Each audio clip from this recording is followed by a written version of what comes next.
आदाब, नमस्कार। आप देख रहे हैं INN चैनल। मैं हूं शेख अहमद अली। इस न्यूज़ बुलेटिन में आइए नज़र डालते हैं दिन भर की बड़ी खबरों पर। जो मिसमारी, इन्हदाम और तबाही पर यकीन रखते हैं वो किसी मुल्क और कौम की तामीर का काम नहीं कर सकते।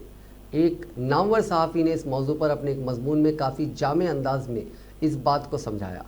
हिंदुस्तान में कई सहाफ़ी मुल्क की तामीर नौ के मौज़ूआत पर अपना कलम चला रहे हैं और इन्होंने चलाया है और चला रहे हैं। कुछ सहाफ़ियों की आवाज़ों को खामोश कर दिया गया, लेकिन कई सहाफ़ी इस संगीन दौर में भी अवामी मफादात में बात करने से नहीं चूकते। आज़ाद हिंदुस्तान ने दुनिया के हर शोबे में अपना एक मकाम बनाया है और बड़ी कुर्बानियों के बाद आज दुनिया भर में एक अहम कौम बनकर उभरी है। ताहम पिछले 3 दहाइयों में मुल्क की सियासत में ऐसे जरासीम दराए जिन्होंने जमहूरियत को मजबूत करने के बजाय बहुत ही कमज़ोर करने का काम किया है। एक इमारत के इन्हदाम से शुरू होने वाली ये सियासी उथल पुथल आज एक हतमी शक्ल इख्तियार कर चुकी है, जबकि इसके पसपर्दा मकसद मंडल कमीशन तहरीक को ख़त्म करना था। इस कमीशन ने दरअसल मुल्क के दबी कुश्ती ज़ातों को उनके जायज़ मुकाम दिलाने की सिफारिश की थी, लेकिन ये बात जातिवाद के वकीलों को मंजूर नहीं थी। इसीलिए एक जुनूनी मजहबियत की तहरीक शुरू की गई, जिसके लिए आसान रास्ते भी मिलते गए। अगर मंडल कमीशन कायम ना होता और BC तहफ़्फ़ुज़ात का मसला सर ना उठाता तो ना ये ज़ाफ़रानी तहरीक शुरू होती और ना आज मुल्क का ये हाल होता। मज़ीद कुछ बरस पीछे जाएं तो ये समझ में आता है कि जयप्रकाश नारायण की तहरीक ने मंडल कमीशन के क़याम की राह हमवार की थी। फिर जब आज़ादी के बाद भी बेरोज़गारी, इफलास और समाजी हाशिए पर रहने वाली जातियों ने आवाज़ उठाई तो उनको कमाल चालाकी से एक मजहबी रुख पर मोड़ दिया गया। दरअसल एक अय्यार हुक्मरां तबका ये नहीं चाहता था कि मुल्क की आला मुकामात पर OBC और दीगर पसमानदा ज़ातें मौजूद हों। मजहबी जुनूनियत की तहरीक ने आज़ादी के 30 साल बाद मुल्क की तामीर के बजाय मुल्क में इंतशार, फसादात और खून खराबे का वो माहौल गर्म किया कि जमहूरियत पूरी तरह बैसाखियों पर आ गई और आज मुल्क के सियासी उफ़क़ पर मुश्किल से ही जमहूरियत का रंग नज़र आता है। लेकिन ये हालात मुल्क की तामीर के लिए हरगिज़ मौजूद नहीं हैं और जो अफराद मिसमारी और इन्हदाम पर यकीन रखते हैं वो तामीर का काम क्या कर सकेंगे। बाबरी मस्जिद राम मंदिर मुतनाज़िया क़ज़िये मामले में सुप्रीम कोर्ट की हिदायत। सियावरम रामचंद्र की जय और जय श्री राम के नारों के साथ वज़ीर आज़म नरेंद्र मोदी ने अयोध्या में एक अज़ीमुश्शान राम मंदिर के लिए पहली ईंट रखने के बाद मजहबी पेशवाओं के इज्तिमा से खिताब में कहा, आज ये नारा सिर्फ अयोध्या में ही नहीं बल्कि पूरी दुनिया में गूंज रहा है। वज़ीर आज़म नरेंद्र मोदी ने राम जन्मभूमि पूजन के मौके पर कहा कि राम मंदिर की तामीर मुल्क को जोड़ने का पेशकीमा साबित होगी। मोदी ने मंदिर की तामीर के आगाज़ के मौके पर भूमि पूजन या एक संग बुनियाद तकरीब में शिरकत की। सोने के रेशमी कुर्ते और सफ़ेद धोती में वो हेलीकॉप्टर के ज़रिए दरिया के किनारे वाक़े अयोध्या पहुँचे थे। ये 29 सालों में उनका पहला दौरा था। उन्होंने जज्बाती लहजे में कहा कि कई दहाइयों का इंतज़ार ख़त्म होने से अहले हिंद जज्बाती हो गए हैं। करोड़ों लोगों को ये यकीन नहीं था कि वो ये दिन अपनी ज़िंदगी में देखेंगे। बरसों से हमारे राम लल्ला एक खैमे में के नीचे रहते थे, अब वो राम भक्तों के तामीर करदा एक अज़ीमुश्शान मंदिर में मुक़ीम होंगे। आज राम जन्मभूमि आज़ाद करा ली गई। उन्होंने कहा कि मंदिर के साथ सिर्फ नई तारीख नहीं लिखी जा रही है बल्कि तारीख खुद को दोहरा भी रही है। जैसे पत्थरों पर श्री राम लिख कर राम सेतु बनाया गया, वैसे ही घर घर से, गाँव से, अक़ीदत से योगी पूजी शिलाएँ यहाँ तवानाई का ज़रिया बन गई हैं।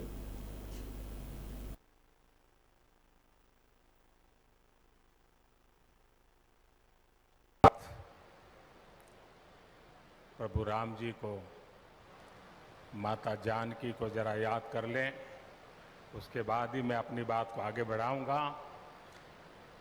सियावर रामचंद्र की, सियावर रामचंद्र की जय सिया राम, जय सिया राम। आज ये जयघोष सिर्फ सियाराम की नगरी में ही नहीं सुनाई दे रहा, बल्कि इसकी गूंज पूरे विश्व भर में है।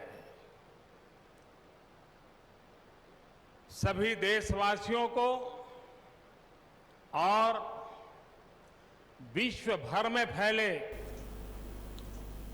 वज़ीर आज़म नरेंद्र मोदी की अयोध्या में राम मंदिर के संगे बुनियाद रखने के फौरन बाद कांग्रेस के साबिक सदर राहुल गांधी ने कहा कि राम मर्यादा पुरुषोत्तम है और नफरत और जुल्म से उनका कभी ज़ुहूर नहीं होता।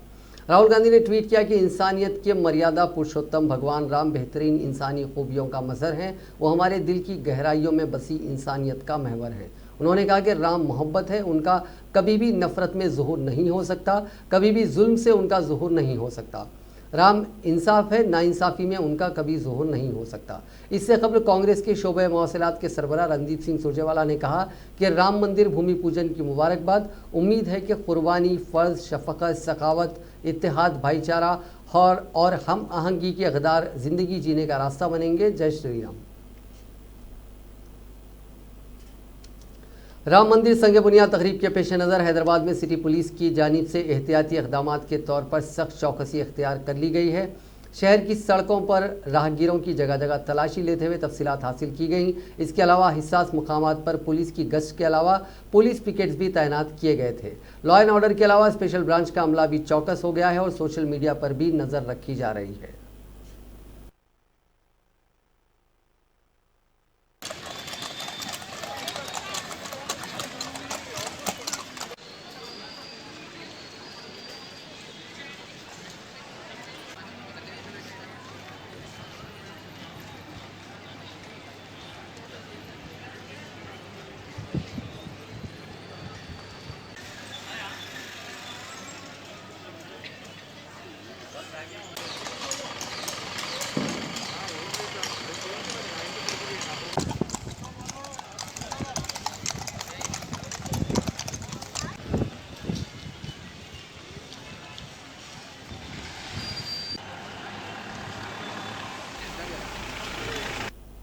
दुनिया भर में कोरोना वायरस का कहर जारी है और इस मौजी वायरस से अब तक 7 लाख से ज़्यादा अफराद हलाक हो चुके हैं। आज रात 9 बजे तक दुनिया में कोरोना वायरस से मुतासिर होने वालों की तादाद 1,87,49,252 हो गई है, जबकि 7,05,287 अफराद की मौत हो गई है। हिंदुस्तान में कोविड-19 के मुतासरीन का आंकड़ा 19 लाख के पार हो गया है, जबकि आज सुबह 8 बजे तक 39,795 अफराद हलाक हो चुके हैं। तेलंगाना में मुतासरीन की तादाद 70,958 हो गई है, जबकि 576 अफराद अब तक हलाक हो चुके हैं। रूस ने दावा किया है कि उसने कोरोना की जो वैक्सीन तैयार की है वो क्लिनिकल ट्रायल में 100% तक कामयाब रही। वैक्सीन का ट्रायल 42 दिन पहले मॉस्को के बुडेको मिलिट्री हॉस्पिटल में शुरू हुआ था। वैक्सीन को रशिया की वजारत दिफा और Gamaleya National Centre for Research and Epidemiology and Microbiology ने मिलकर तैयार किया। ट्रायल की रिपोर्ट के मुताबिक जिन वॉलंटियर्स को वैक्सीन दी गई उनमें वायरस के खिलाफ इम्यूनिटी बढ़ी है। रशिया की वजारत दिफा के मुताबिक वैक्सीन ट्रायल के जो नताइज सामने आए हैं उनमें बेहतर इम्यूनिटी डेवलप होने के सबूत मिले हैं।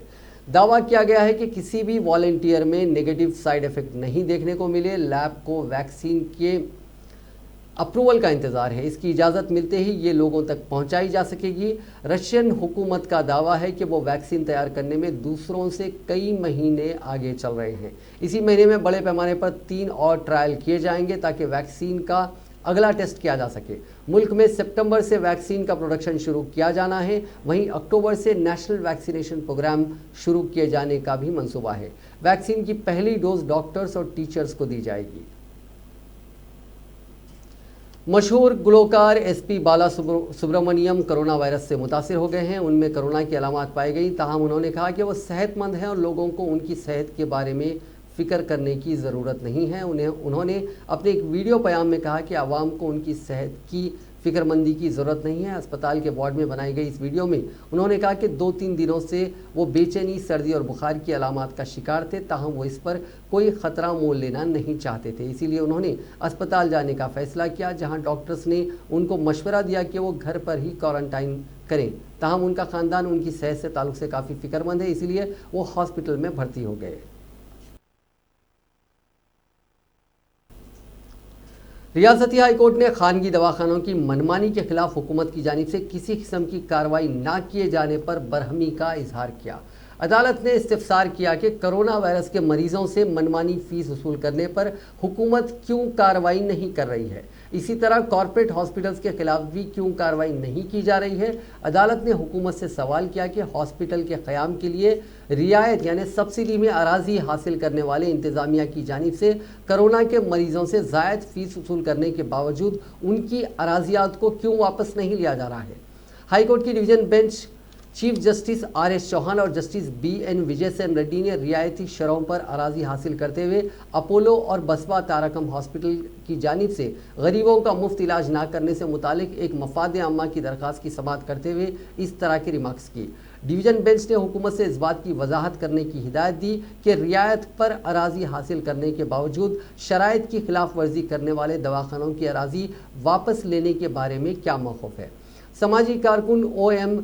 देबारा नामी एक शख्स ने हैदराबाद के जुबली हिल्स में वाक़ अपोलो हेल्थ सिटी हॉस्पिटल और Basavatarakam Indo American cancer hospital and research institute पर कोरोना के मरीजों से ज़ायद फीस वसूल करने की मुखालिफत करते हुए मफाद आम्मा की दरख्वास्त दाखिल की थी। आज इस दरख्वास्त पर समाअत हुई। इस दौरान अदालत ने वाज़ेह किया कि कोरोना की वबा के दौरान इंसानी हमदर्दी का ज़र्रा बराबर भी ख्याल ना करते हुए रकम लूटने वाले कॉरपोरेट हॉस्पिटल्स के खिलाफ कार्रवाई करने में पीछे नहीं हटना चाहिए। मज़कूरा 2 हॉस्पिटल्स की जानिब से ज़ायद फीस वसूल किए जाने के बावजूद हुकूमत क्यों कार्रवाई नहीं कर रही है।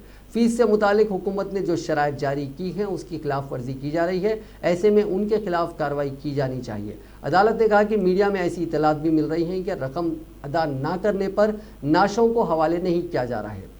एक तरफ मुफ्त इलाज से इनकार किया जा रहा है तो दूसरी तरफ हुकूमत के अहकामात की खिलाफ वर्जी करते हुए ज़ायद फीस वसूल की जा रही है। मुफ्त इलाज फराहम करने की शर्त को नज़रअंदाज करने वाले दवाखानों के खिलाफ हुकूमत को कार्रवाई करनी चाहिए और उन्हें दी गई रियायतों को ख़त्म करना चाहिए। तेलंगाना में सरमायाकारी करने वाली कंपनी में मकामी अफराद को ज़्यादा मुलाजिमत फराहम करने के लिए नई पॉलिसी को रियासती काबीना ने मंजूरी दे दी है। वज़ीर आला चंद्रशेखर राव की सदारत में प्रगति भवन में काबीना इजलास मुनक़िद हुआ। इस इजलास में तेलंगाना तश्कील के बाद TS ई-पास के ज़रिए सनती शोबे को फ़रोग़ देने के लिए इक़दाम किए गए थे, जिसके नतीजे में बड़े पैमाने पर सरमायाकारी के लिए सनतें आगे आ रही हैं। ऐसे में तेलंगाना के नौजवानों को ज़्यादा मुलाजिमत फराहम करने के लिए सनती पॉलिसी के मुसवदे को तैयार किया गया था। इस मुसवदे को मंजूरी दे दी गई है। रियासत में आलूदगी में इजाफे को देखते हुए आलूदगी को कम करने के लिए हुकूमत ने इलेक्ट्रॉनिक गाड़ियों को फ़रोग़ देने का फ़ैसला लिया है। बड़े पैमाने पर रियायत देते हुए इलेक्ट्रॉनिक व्हीकल्स को तैयार करने वाली कंपनियों को फ़रोग़ देने के लिए electronic vehicle and energy storage solution policy को काबीना ने मंजूरी दे दी है। हैदराबाद शहर में IT कंपनीज़ को एक जगह कायम करने के बजाय शहर के अतराफ तोसी देने से मुताल्लिक़ ग्रोथ इन डिस्पर्शन पॉलिसी को भी मंजूरी दे दी गई है। सेक्रेटेरिएट की नई इमारत के डिज़ाइन को और उसकी तामीर को भी काबीना ने मंजूरी दे दी है। वज़ीर ख़जाना हरीश राव ने ज़िले सिद्दीपेट के मुलुगु जोन में लक्ष्मी अक्का पल्ली RVM हॉस्पिटल में कोविड टेस्टिंग लैब का इफ्तिताह अंजाम दिया। इस मौके पर वज़ीर ने खिताब करते हुए कहा कि हुकूमत की जानिब से तमाम अजला में RTPC सेंटर्स का आगाज़ अमल में लाया जाएगा। उन्होंने बताया कि मंजूरी के फ़ौरन बाद ही सिद्दीपेट मेडिकल कॉलेज में RTPC सेंटर कायम किया जाएगा। उन्होंने आसपास के देहात के मकामी आवाम से टेस्ट करवाने की अपील की। वज़ीर फ़ाइनेंस ने कहा कि कोविड के मरीज़ों के लिए RVM क्लिनिक में ज़्यादातर सहूलियात मौजूद हैं और बिला मुआवजा इलाज फराहम किया जाता है, लिहाजा किसी को भी कॉर्पोरेट दवाखाने में इलाज के लिए नहीं जाना चाहिए। हरीश राव ने कहा कि ज़िले में तेज़ी के साथ टेस्ट के लिए 5000 किट्स दस्तयाब हैं। कोरोना एक ऐसी बीमारी नहीं है जो किसी शख्स को हलाक कर सकती है, लिहाजा अगर उनके अलामात ज़ाहिर होने पर जाँच पड़ताल करने से नहीं घबराना चाहिए।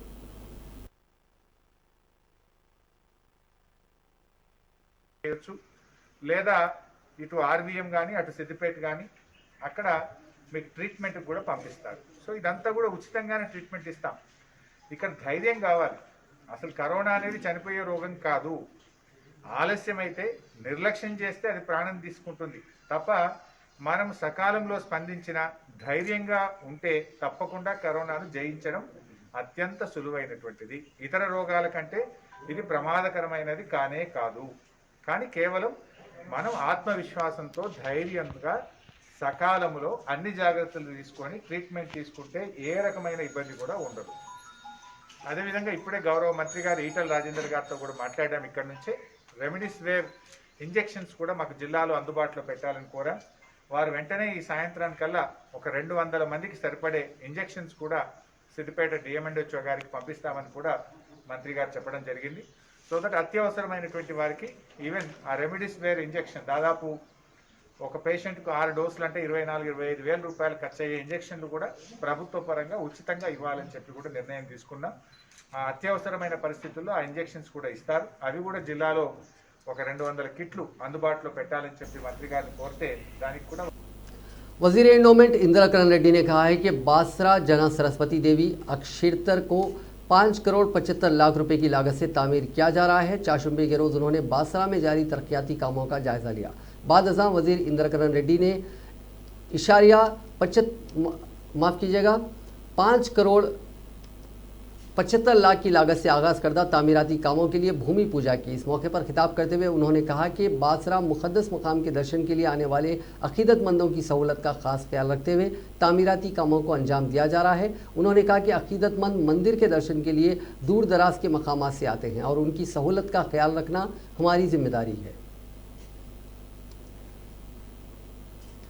तेलंगाना हुकूमत ने आंध्र प्रदेश हुकूमत के रायलसीमा लिफ्ट इरिगेशन प्रोजेक्ट के खिलाफ सुप्रीम कोर्ट से रुजू हुई है। हुकूमत ने अदालत उज़्मा से ख्वाहिश की कि वो इस प्रोजेक्ट के अहकाम मनसूख करे और टेंडर के अमल को भी रोका जाए। आंध्र प्रदेश हुकूमत इस प्रोजेक्ट के जरिए श्रीशैलम रिजर्वायर से दरियाए कृष्णा के पानी से इस्तेफादा करना चाहती है। वो इस प्रोजेक्ट को जल्द शुरू करना चाहती है।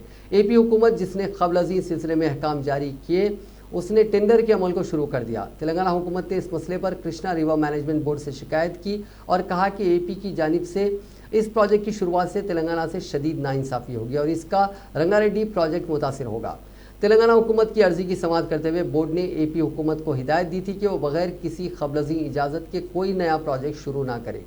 मरकज़ी वजारत आबी वसाइल ने चाशुम्बे को एपेक्स काउंसिल के इजलास की तजवीज़ रखी थी। ताहम वज़ीर आला चंद्रशेखर राव ने वाज़े कर दिया कि वो इस इजलास में पहले से तयशुदा मुख्तलिफ प्रोग्राम्स की वजह से शरीक नहीं हो सकेंगे। वाज़े रहे कि वज़ीर आला KCR ने एपी हुकूमत ने एक जायज़ा इजलास के दौरान इस मसले पर अदालत उज़्मा से रुजू होने का फैसला किया था।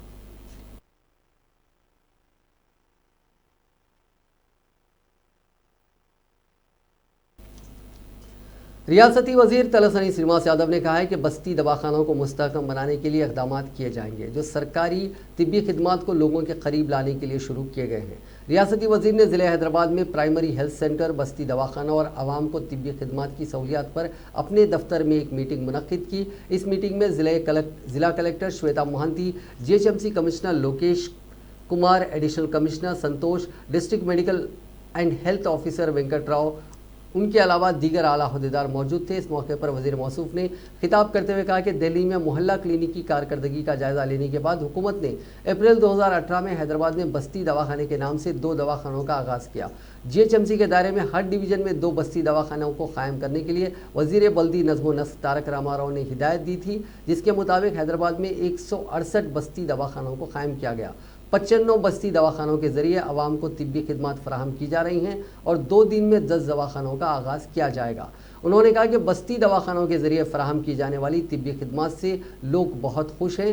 GHMC के अहाते में तकरीबन 2200 कम्युनिटी हॉल मौजूद हैं, जिनमें से कुछ कम्युनिटी हॉल चंद अफराद के कब्ज़े में हैं। उन्हें जल्दी कब्ज़े में लेने के लिए जोनल कमिश्नर को अहकाम जारी करते हुए कम्युनिटी हॉलों में बस्ती दवाखानों को शुरू करने की इक़दाम करने का उन्होंने फैसला किया। श्रीनिवास यादव ने हिदायत दी कि जहां ज़रूरी हो वहां बस्ती दवाखानों को शुरू करने के लिए इक़दाम करें।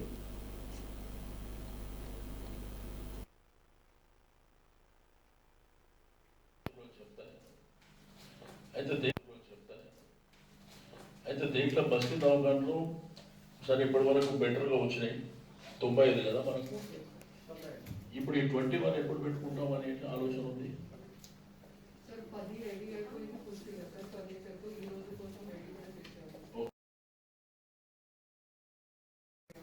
ఎప్పుడైనా పెట్టుకోవచ్చు. 11 1 వీక్లో అయితే 10 అయితే రెడీ ఉంది. Okay okay okay okay.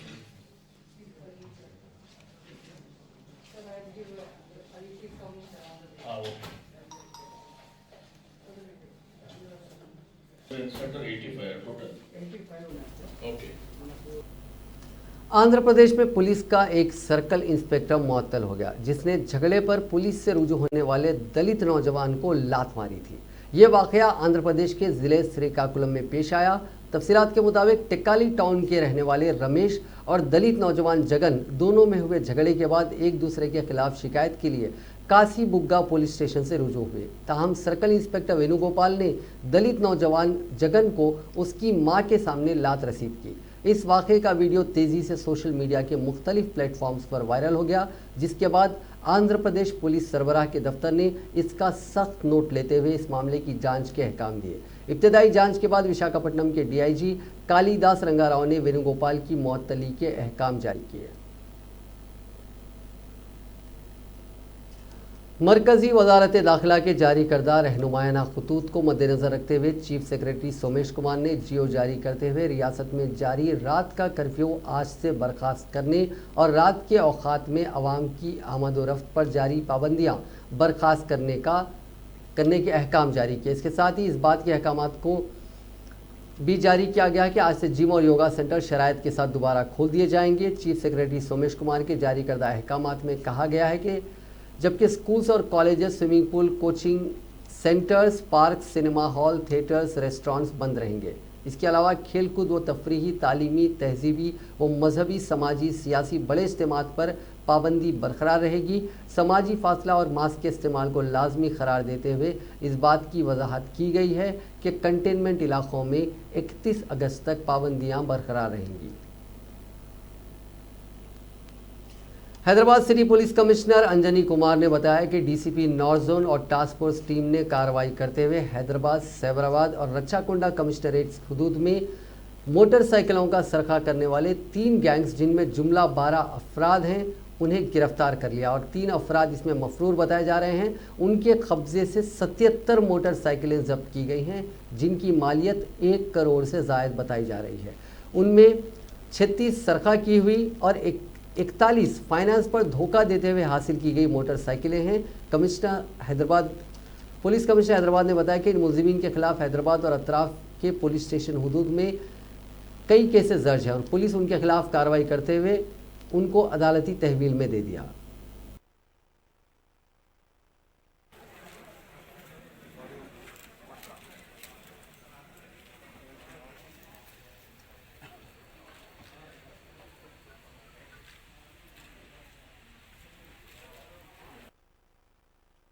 के मुताबिक रेसिडेंशियल एरियाज में जाकर रेकी करते थे कि कौन सा बाइक कहां पर है और उसके बाद एक सही टाइम पर अपने पैर से एक बताए हुए तरीके से लॉक को ब्रेक करके और इग्निशन वायर को डायरेक्ट करके ये लोग उस बाइक को चोरी करते थे। तीसरा गैंग जो है अकबर और असगर का, जिसमें कि असगर और मनन की गिरफ्तारी हो चुकी है और अभी अकबर अभी भी एब्सकॉन्डिंग है। इसमें टोटल 41 केसेस, जिसमें कि फाइनेंस डिफॉल्ट के केसेस हैं, वो भी शामिल हैं। ये पूरे ऑपरेशन में हमारे लगभग मोहसिन गैंग से 15 बाइक्स, अमीनुल्लाह गैंग से 21 बाइक्स, अकबर गैंग से 41 बाइक्स की रिकवरी हुई है।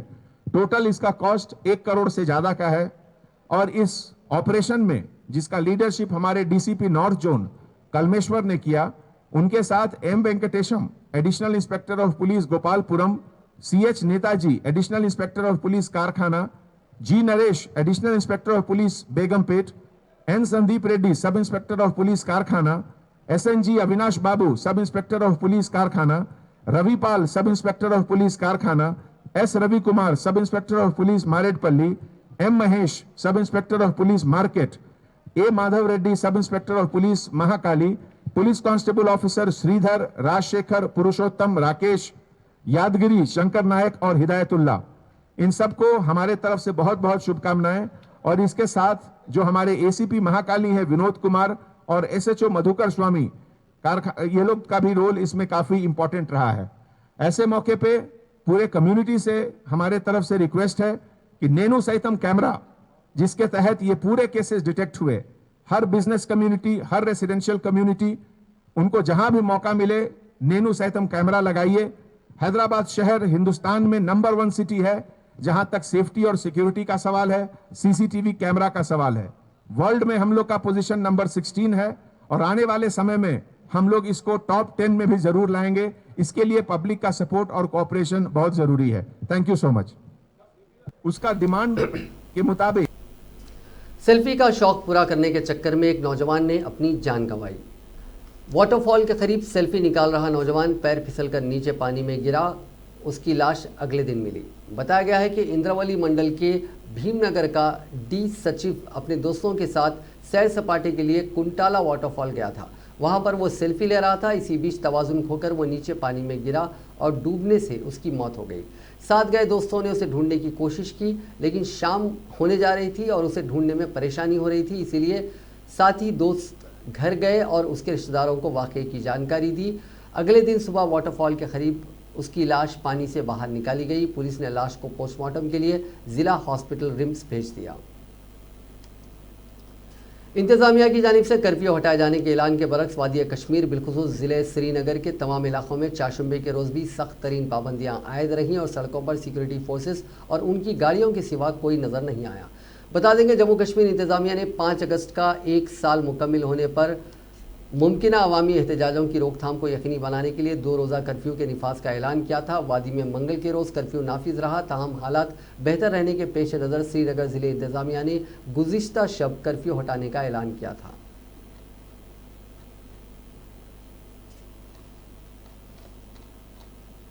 लेबनान के दारुल हुकूमत बैरूत में हुए शदीद धमाके के मद्देनज़र मुल्क में 2 हफ्ते के लिए इमरजेंसी का ऐलान किया गया है। अलावा अज़ीम मुल्क में कौमी शोक का भी ऐलान किया गया है। इस धमाके में अब तक 100 से ज़्यादा अफराद जाँ बहक हो गए हैं, जबकि तकरीबन 4000 अफराद ज़ख्मी हो गए हैं। सदर मिशेल ओवन ने चारशंबे के रोज़ ऐलान किया। बैरूत बंदरगाह पर एक हैंगर में ज़ख़ीरा किए गए तकरीबन 2750 टन अमोनियम नाइट्रेट में मंगल की शाम हुए सिलसिलावार 2 शदीद धमाकों ने पूरी दुनिया को हिला दिया। वज़ीर आज़म हसन दयाब ने चारशंबे के रोज़ यौम ताज़ियत के तौर पर मनाने की अपील की। धमाके की वजूहात का अभी तक पता नहीं चल सका। धमाके में $3 बिलियन यानी करीब 22,540 करोड़ रुपए से ज़्यादा का नुकसान हुआ है।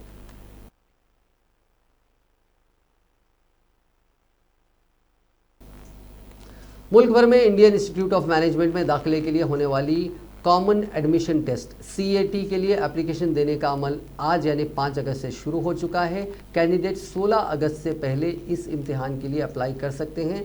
इस बार ये इम्तिहान IIM इंदौर मुनक़िद कर रहा है। नाज़रीन, इस न्यूज़ बुलेटिन में बस इतना ही। देखते रहिए INN चैनल।